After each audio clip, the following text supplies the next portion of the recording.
Hi! Welcome back to my YouTube channel. Once again, this is Shali Coats, and for this video, napaka-special kasi I will be having my first guest na si...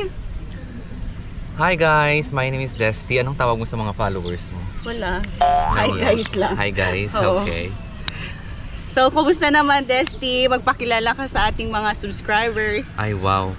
In Filipino or in English? Charot! Kung anong gusto mo. Okay, hi, my name is Desty of, do I have to say my age? Bahala ka. Char, formal introduction. So yeah, I've been here in Israel for almost 7 months already. We arrived here December 22nd. I had my quarantine for 5 days in the hotel, so I was deployed 26th of December. So far, yun, all is good. Syempre, kailangan enjoy ng trabaho, no? Kahit True. mahirap. Ano pa bang dapat natin gawin? Yun ang pinirmahan natin kontrata sa Pinas. True. So ano ba yung mga expectations mo before ka na nag-apply dito sa Israel? Mataas ba yung expectation mo or how do you see Israel?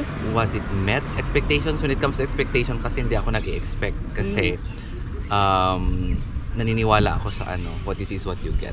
Though of course, knowing Israel kasi syempre, it has been, or how would I say it?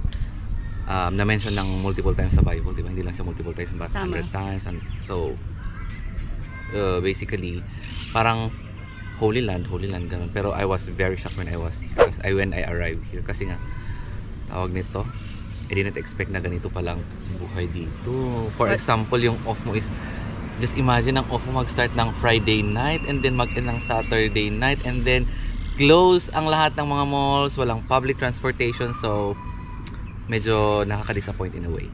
Kasi kung ikaw yung tipo ng tao na gusto mong maglitayal or yung maglagalag, yun pag di ba? Pag gusto mo ng rumampa, di ba? Mahirap kasi you either have to ride in a share route or in a taxi. Mas mahal kumpara sa public transportation.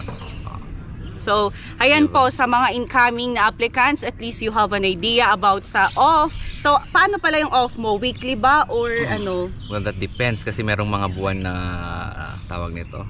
May 5 weeks, meron namang mga buwan na 4 weeks. So, ang sabi na sa akin is dapat meron akong 2 Shabbats na stay. 2 Shabbats na. True! Pero at least gustuin ko ang mag-weekly. Wa akong choice, ganon. Bakit gusto mong mag-weekly? Pero may bayad naman, di ba, yung stay? Yes, there is. Kaya lang depende kasi meron yung mga ibang employer na nagbabayad ng 362, meron naman yung nagbabayad ng 360. So, 360 yung weekly siya, but I think that goes to everybody. Ilan lang yung parang binabayaran ng 362. Okay. So, when it comes naman to your sahod, satisfied ka ba? Oh, well... Bakit na to? Parang syempre, di ba, the expectation was there kasi yung facade nung mga nandito sa Israel na mga Pilipino, parang it's there, di ba? Pero syempre, nung nagkaroon ng mga pre-orientation, post-orientation, about salary, what are the deductions, blah blah blah, and etc. Ganon. You just have to tanggapin mo na lang na meron talaga mga ibang employer na mas galante. Meron namang mga employer na kuripot. So, nasa spectrum ako ng employer na medyo galante na may pagkakuripot, parang gano'n. Kasi galante in a way na kung sinasama nila ako, I can order my own food. Hindi yung kailangan ko makipag... I don't have to pay for my own. Yung tipong gano'n. So, galante sila in terms of food? In terms of food kung nasa labas kami. So, ibig sabihin nun, hindi din pala pare-parehas yung sahod ng bawat isa. Nakon, totoo diba? Yan. Kasi sabi mo may mga galante, ganyan. So sa lahat kasi ng mga subscribers, just to let you know na bago kayo makapagpunta rito, meron ng mga pre-orientation. So from your group, gagawan kayo ng group chat. So pagdating nyo dito, syempre parang kami, ang karamihan is doon napopost lahat ng mga hidden agendas or yung mga anong tawag nito? Yung kung ano na. Yes, kung ano-ano na, kung ano-anong kinemerot ng pinagpo-post nila doon, so pati sahod. So meron naman nagsasabi na, ay ganito, I'm very proud ng sahod ko is this much. Tapos yung iba naman, syempre, yung mga ibang caregiver naman na just above minimum, tama ba? Just above minimum, yung tamang sakto lang or parang ano pa nga eh. Parang kulang pa nga ata. O yung tipong sagad na yung deductions, syempre, ang gagawin na lang is tumahimik. True, kasi hindi Diba? pare-parehas talaga. True. You're blessed na lang kung ano, napunta ka sa employer na talagang galante sa pagkain at galante, Galante din sa sahod. True. sahod. Tapos mabait pa, tinuturing kang pamilya. Though yun naman ang ano sa akin kasi I can feel naman na I'm very welcome sa kanila. Hindi yung I am not being treated as a caregiver. I mean, they consider me as a family kasi every time they keep checking on me. How are you? Kemi, mga ganun. Pero yun yung maganda sa kanila, no? Once na True. tinuring kang family. True. So talagang, how are you, ganyan. Pero naman, in terms of physical work mo, how was it? Physical work ko is exhausting kasi parang I carry my alaga. So Binubuhat ilang ko siya. kilo yung alaga? Ang nakalagay sa kontrata is he's 45 kilograms pero I don't think he is. Parang it's either mas mabigat siya kasi meron siyang, the case is congenital muscle dystrophy. So basically hindi na-develop yung muscle niya and it's a progressive disease. So ang nangyayari, syempre, ang lola mo buhat dito, buhat doon, from lalo na sa pagta-transfer from wheelchair to bed to wheelchair. Ang worst doon is, ang pinakamahirap doon is yung kung gusto niyang mag-toilet, magbawas. Kasi ang kaganapan is from, syempre, early in the morning or if he wakes up, bed to wheelchair. And then gusto niyang magbawas, wheelchair to bed, bed to toilet, toilet to bed, bed to wheelchair. Na manual na, manual na pagbubuhat. Talaga? Yes. Mahirap siya kasi syempre parang it's physically demanding sa pagbubuhat, sa totoo lang. Kaya lang, syempre alam mo naman tayo mga Pilipino and igurot, karkarok rin na tayong igurot. So, maano tayo parang maparaan, maabilidad, and then kahit gaano kahirap ang trabaho, go pa rin ng go, ganon. Diba? Lala. Pero happy ka naman kung saan ka ngayon nagtatrabaho? Nandun ako sa part na happy, nandun ako sa part na naiinis kasi syempre sabi nga nila, Israel is a land of patience kasi Diyos ko, hindi ka pa tapos sa isang ginagawa mo, meron na nang pinapagawa. Uso yun sa kanila, pero sa kanila is normal lang. Huwag ka lang mainis kasi syempre sa atin kasi gusto natin na before they will tell you to do something, kailangan tapusin mo muna kung anong ginagawa mo. Tama. Diba? Which is hindi tayo sanay ng mga Pinoy sa mga ganun. Pero as time goes by or as days goes by or months goes by, parang natututo ka na rin. Kaya wala na lang, parang isipin mo na lang na okay, habang ginagawa yung trabaho mo, ganun, shekel, pera, peso, kasjay. Agpaiso! Walang mut nga ko, Romaniklamo ka kasi useless naman kung reklamo ka ng reklamo. Ikaw lang may stress. Mahihirapan, stress. And as much as possible, I don't want to stress myself out kasi, my God, pabata na tayo. Siyempre, ayaw natin ng mga wrinkles, ganon. Totoo. Diba? So, siya talaga yung first na employer mo. Siya yung nagparating sa akin dito. So, and hindi ka pa nag-change or, kasi No. di ba may mga issue ata na konti lang, mag-change na sila ng employer, something. Siyempre, depende na rin kasi yun sa meron kasi tayong kanya-kanyang behavior and the way we perceive things, the way we paano natin atakehin ang isang bagay or ang isang sitwasyon, di ba? So in my case kasi parang I have my support group din naman, yung mga galing Cordillerans din. So yung mga nakasama ko sa flight that time was si Daryl tsaka si tinatawag namin siyang Jasmine, pero Julian ang talagang pangalan niya. So kaming tatlo, we encourage each other na kaya natin to. Kahit nung after 3 months talaga, I was planning on resigning din eh. Talaga? Oo, I was planning on resigning din kasi nung time na dumating kami dito is winter that time. So syempre, imaginin mo, ikaw ba naman nasa flight ka 22 tapos nasa quarantine ka 25, December 25. Lahat nagsasaya, o di ba? Tapos naka-quarantine kayo. Naka-quarantine. Pagkain naman is hindi siya sapat lang ba? Alam mo naman tayo pagdating sa mga kasi for Christmas or New Year, sapak ang love. Okay. So in terms naman sa food dito sa Israel, may adjustment ka ba? Gusto mo ba yung mga pagkain? I enjoy their food, kaya lang meron na talaga yung time na nakikita mo pa lang yung tinapay, gusto mo lang sumuka. Bakit? Totoo kasi kung sa atin yan sa Pilipinas is rice is life, dito is bread is life. Tama. ang bread nila dito, Diyos ko, sang katerbang bread ang makita mo sa, di ba, if you go to a grocery shop, like, ang makikita mo doon, Diyos ko, pagkadami-daming bread, iba't ibang slice ng bread, iba't ibang size ng bread, iba't ibang klaseng bread.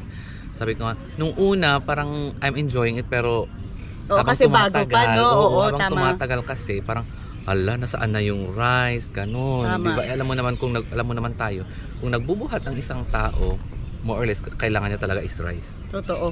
Pero sa workplace mo, allowed ka ba na magluto ng kunwari Filipino foods na gusto mo or yung mga food na gusto mo? When it comes to food, pwede ako magluto ng Filipino food, pero kailangan kong bumili sa isang grocery or it has to be kosher. Oh, yan guys ha. Paki-explain kung ano-ano. So basically yung alaga ko kasi religious, and when I say religious, I would say na fanatic yung alaga ko eh. So in respect to them naman, kasi it's their belief, it's their religion na. So kailangan kosher siya in a sense na dapat merong nakalagay na K or U sa packaging, and dapat merong approval ng isang rabbi dito sa and they don't eat pork, they only eat chicken, beef, lamb, ano pa ba, turkey, and the rest is history. Charot. Vegetables, ganon, at saka mga salat-salat, ganon. Seafoods hindi din, no? Seafood is not allowed kasi hindi siya kosher sa kanila. Pero ang fish allowed naman. Ang fish is allowed, yes. So, and speaking of fish, parang may kaartehan kasi yung alaga ko eh. So, ayaw niya ng amoy ng fish. Talaga? So, ang ginagawa ko is, if let's say, bibili ako ng fish, bago ko siya lutuhin, ayan na, syempre, alam mo naman tayo maparaan, sabi ko sa iyo eh. Yung alcohol, lagyan ko ng konting water and yung, anong tawag nito? Yung mga, hindi Spices? siya asin. Yun, spices. Yung cinnamon, yun yung, syempre stir ko, tapos meron kasi siyang diffuser, doon yun yung ginagamit ko, di ba? Para hindi niya maamoy Para hindi siya mangamoy, ng todo-todo. Tsaka mas, ang kagandahan dito, parang want to sawa ka sa paggamit ng kuryente. So, instead na iprito mo, gamitin mo na lang yung oven. Para hindi masyadong mabaho, o hindi masyadong malansa. Learn! Pero yung the way they cook food here, para sa'yo, mahirap ba or madali lang matutunan? Madaling matutunan lang. Diyos ko, kung alam mong magluto ng tinola or tinola sa Tagalog, sa atin ay pinikpikan. No, kung marunong ka magluto ng pinikpikan, marunong ka nang magluto. Kasi ang luto nila dito, Diyos ko, madali lang. Marami lang silang spices, kaya lang madali lang yung luto. Tsaka ano naman sila eh, tarang makikita mo kasi na hindi siya as in totally na pagkain ng Israeli, kasi it's more of like a fusion, kasi karamihan ng mga tao dito, they came from different parts of the world. Tama.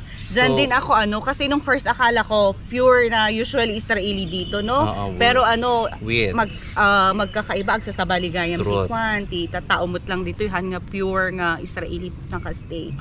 So, ano naman yung pinaka-challenging sa part ng work mo? Challenging sa part ng work ko? Ayun, physically demanding siya. Physically talaga, sa physical aspect. Sa physical aspect and sa tulog aspect. Kasi syempre, alam nyo naman, dapat tulog is life, di ba? Para may energy para may naman. energy ka the next day. Kaya lang problema kasi, ang mga tao dito, parang ang gabi nila araw, ang araw nila gabi. Except sa mga matatanda, pero mga youngsters, kasi yung alaga ko is only 34 years old. Lalaki pala yung alaga mo? Nakon. So alaga siya, ang alaga ko is 34 years old. Ang bata naman, 34 lang. Pang SB nga daw yun. Kasi kaya nga SB, totoo. Kaya lang, I mean, sa kanila, parang they're very awake, alert, alive, enthusiastic, kung alam niyo yung kantang yun, during the night. Di ba? Huwag niyo akong pakantahin dito, wala akong boses. Kemi, hindi ako marunong kumanta. And then, ayun, mostly ang tulog namin from 2, gigising kami ng 9:30. 2 ng gabi? 2 in the morning. 2 in the morning. Diba? Saan ka pa? So para rin ako nasa call center, nagtatrabaho. Pero somehow, ayun nga, when it comes to communication kasi, marunong naman siyang mag-English, to be honest. Kasi yung previous caregiver niya kasi Filipino din, siya din daw ang nagturo, and siya din ang nag-encourage sa kanya na mag-aral ng English. Tapos parang alam mo kasi yung tipo ng tao na kung meron kang kapansanan, you have to excel on something that you're good at. Yung tipong ganun. So, since he's not physically capable, talagang ang dinidevelop niya sa kanya is yung mental capacity niya. True. Imaginin mo, Diyos ko, kahit nagbabasayan na ako, nagtaga-flip ng pages, kailangan kong gawin kasi syempre, he keeps reading, he keeps watching, he keeps reading and reading. And take note, he goes to school. So, paano pag pumupunta ng school, sinasamahan mo? Yeah, I have to be with him kasi syempre, hindi nga siya makagalaw, diba? Or hindi niya kayang i-assist yung sarili niya. So, let's say nasa school siya, gusto niyang umihi, I have to be there, tsaka from building to building, kaya kailangan ko ring samahan. Kasi hindi rin niya mapindot sa, let's say for example, sa lift or sa elevator. Like, meron siyang klase sa 5th floor, sa 3rd floor, and then kung in between pa ng klase niya noon is kailangan namin punta sa synagogue or Beit Knesset, nasa 2nd floor yung Beit Knesset. So, kailangan ako yung taga-press and everything. Pero malayo yung school niya sa bahay niyo. 20 minutes of walking, my dear. Talagang tinutulak mo siya. Hindi ko siya tinutulak kasi naka-electric wheelchair ang gamit niya. Yun ang kagandahan dito, parang sabi ko, ay wow, ngayon lang ako nakakita ng electric wheelchair na minamaneuver ng tama. Apart from sa movies, diba? Dito ko lang nakita yun. So, kasi mostly sa Pilipinas, parang ang wheelchair ang nauso pa rin doon is yung ditulak, diba? Yung manual. Yung sa kanya kasi, electric. So, kaya pa niyang i-maneuver kasi gumagana pa yung dito niya. Kaya lang din niya kayang maitaas. Ito lang talaga ang gumagana. Kaya minsan minamasahe ko siya or parang, hindi naman masahe or parang kemi lang na pisil-pisil, ganun. Na-enjoy naman niya. Diyos ko, nire-request niya na dagdag trabaho yun. Kaya sa mga nagbabalak magpunta dito, Diyos, huwag kang magmagaling. Kung ano lang yung sinabing gawin, yun lang ang gawin. Tama. Diba? Kasi pag masyado kang magaling, ay, abusado ka dahil. Maabuso ka din eh. Okay. So, pwede bang magbigay ka ng more encouragement or any words for those who want to apply? Encouragement talaga. Oo, syempre, 'di ba yung sa work mo nga ganyan, paano, 'di ba sabi mo ayaw mo ma-stress, so tama yung mga support. Kailangan mo ng support group. Pero you have to be very careful in choosing your support group or in yung friends or the people whom you mingle with if you are away. Kasi meron yung mga iba na they tend to go the other way in a sense na yung stress reliever nila is ibang way. I won't say anything pero alam mo naman na ang mga strongholds if you're abroad. Diba?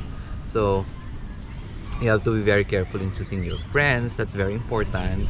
And then, yung mga friend mo is they remind you to at least, alam mo yung to pray and read your Bible. It's very important yung spiritual life kasi spiritual life. Yung spiritual life mo. And then yung mahilig silang nagpapatawa kahit sa text lang na matatawa ka na pinagtatawanan niyo kung pinag-uusapan niyo. Yung ganun. Basta hindi ka natatawa mag-isa. Oo, kasi mas mahirap yung pag nagtatawa ka mag-isa. Diyos ko. Ang kasunod doon, nasa Pilipinas ka na. Ilang buwan o ilang weeks. Siyempre, fit to work ka physically, pero mentally you're ill. Oh, no way. So, ayun, kailangan din balance yung spiritual life mo with work. With yung work. Meron yung tinatawag na work-life balance. So, pag stress ka sa trabaho mo, pwede ka namang magpaalam, labas lang muna ako to breathe out or to breathe, ganon. So, like in my case, pag nandun yung mga kaibigan ng alaga ko, I excuse myself, can I go for a walk or can I go for a run or for a jog? So, nakakalabas ako pag mayroon lang nga siyang kasama sa bahay. Kaya lang, pag wala siyang kasama sa bahay, bumili ako ng yoga mat. Doon ako nag-yoga ako. Nanonood lang ako sa YouTube kung paano yung mga yoga. So, sa lahat ng mga, nag-exercise lang ako. So, sa lahat ng mga nai-stress dyan, yung mga subscribers ni Shally Coats na stress, try nyo ang yoga, it helps. Yung early in the morning, stretching lang, kimi-kiming bili ko ng yoga mat, tapos mag-stretching lang kayo doon. Manood kayo sa YouTube. Maraming madali lang siya, pero it helps. Tama. Tapos, ayun, support group, yung work-life balance, spiritual life nyo dapat dapat nandun pa rin yung i-maintain nyo pa rin yung relationship nyo sa Panginoon. Very importante yun. Kasi sa trabaho dito, sometimes kasi you're not physically exhausted, pero mentally mas mahirap pag mentally exhausted. So yun, dapat work-life balance and then yung spiritual life mo, and then of course mag-exercise ka din, ganun. Tapos dapat tingnan mo yung mga kinakain mo, importante. In fairness, na-enjoy ko naman na yung every morning na tomato, kamatis, pipino, tama, red or green or yellow pepper, ading chop mo lang, kargaan lang ti asin, olive oil, paminta, breakfast di ayon, and boiled egg, ganun lang ang breakfast dito, mga ano, light lang talaga mga yung guys, yes. Nila. And then when it comes to lunch, pwede ka nang kumain ng chicken or egg na naman. Kaya lang hindi kasi ako masyado sa chicken, in the sense na kasi may allergy ako if I eat too much chicken and egg. So yun, pwede kang bumili ng sarili yung food like tofu. Pinaka-safe na ano yung tofu kasi pinaka-safe is hindi siya mabaho, madaling lutuin, ganon. Healthy pa. So exercise, and then ayun, syempre pag sinabi mag-off ka, lumabas ka para makita or kung may mga trips, you join. Para at least makita mo naman yung mga landmarks, mga historical biblical places, sites, mga biblical, napaka-importante sa buhay natin mga Kristiyano. At least in my life, masasabi mo na, ay, nakita ko Israel, nakita ko ang area kung saan inihimlay si Jesus Christ. Tama. Thank you so much for yun this. Na yun? Oo, ano ba? Gusto mo pa wala na ang haba ng i-edit ko. Charing, ilang minutes? 23 minutes, 24. Okay lang yan. Magiging 2 minutes lang yan. Ikakat kita, joke lang. Okay lang. Thank you walang so silbi naman much. Ng Next time ulit, malay nyo may part 2. Sa bagay, kasi, sa mga hindi pa nag-subscribe dyan, mag-subscribe kayo sa kanya kasi nakasubscribe ka ba sa akin? I think baka sinasabi mo to I am informative, tsaka tawag nito? Informative. Yung hindi, I was about to say, ang bata kasi yung kamuntik-muntik ka ng mahulog. So informative at saka at the same time, meron talagang tinatouch base niya na it's the reality of being a caregiver here in Israel. Oo, kung ano talagang yung reality, the reality. Kasi, ang facade kasi pag nasa Pilipinas ka, parang, ay wow. Totoo, mapapawaw. Ay, bongga naman dyan, ang ganda, parang nagmayat dita. Inga ka lang you don't see behind what is happening here. Yung ganun. Kasi, just imagine, nagkaroon ng mga issue dati, pero we're not gonna talk about it this time. Maybe we'll talk it soon. On the next video. If there's gonna be a next video. Meron, syempre. You might not know. I may have, or I may start also my own YouTube. Hindi siya YouTube channel. Facebook page. Charot! Pero oo naman, at least through this we could encourage, diba? Yung mga nag-a-apply. Nakon. So, Desty, thank you so much for your time. Well, thank you very much for having me. It's a pleasure. It was very informative, very encouraging. At least they have an idea. Pala, summer ngayon dito sa mga flight pa lang, don't forget to buy your sunscreen. Kasi yung mga sunscreen nila dito masyadong malagkit. Much sa ating videographer na si Yen behind the camera. Thank you so much for your support. And abangan nyo, may din siya YouTube channel soon daw. Pero more on travel vlogs ba? Oo. So thank you so much. Helpfully. No, so how do you say thank you and goodbye in Hebrew?